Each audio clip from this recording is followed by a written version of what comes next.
প্রতিহিংসার রাজনীতিই করছে বিজেপি, এমনটাই দাবি কংগ্রেসের।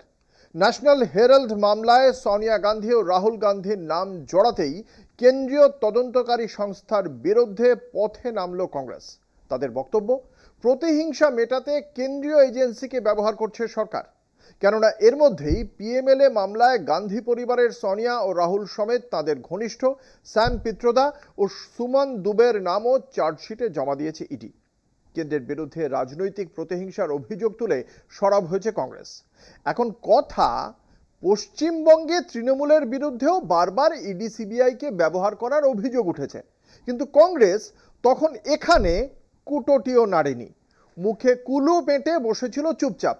আর রাহুল সোনিয়ার নাম জড়াতেই শুরু হলো দাপাদাপি। কি বলছেন কংগ্রেস নেতৃত্ব? ইডি সিবিআই তবে এতদিন খারাপ ছিল না?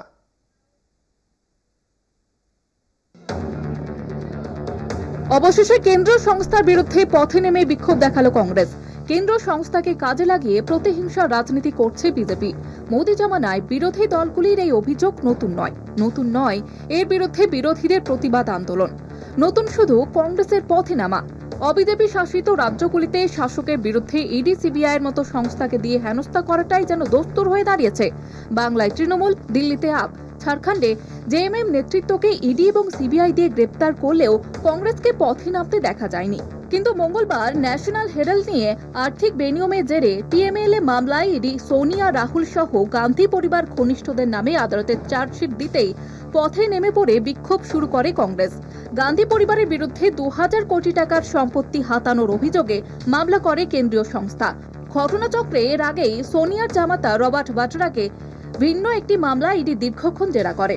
বুধবার দিল্লিতে ইডির সদর দপ্তরে বিক্ষোভে সামিল হয় কংগ্রেস কর্মীরা। সচিন পাইলট, ইমরান প্রতাপগড়ির মতো এআইসিসির নেতৃত্ব এই বিক্ষোভে অংশ নেন।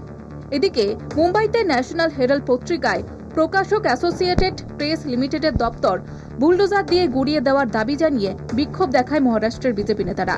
রাজনৈতিক পর্যবেক্ষক মহলের মতে, গান্ধী পরিবারের সদস্যরা প্রতিহিংসার রাজনীতির শিকার হতেই কংগ্রেস যেভাবে তেড়ে ফুঁড়ে আন্দোলনে নেমেছে তা অন্যত্র দেখা যায়নি। কলকাতা টিভি।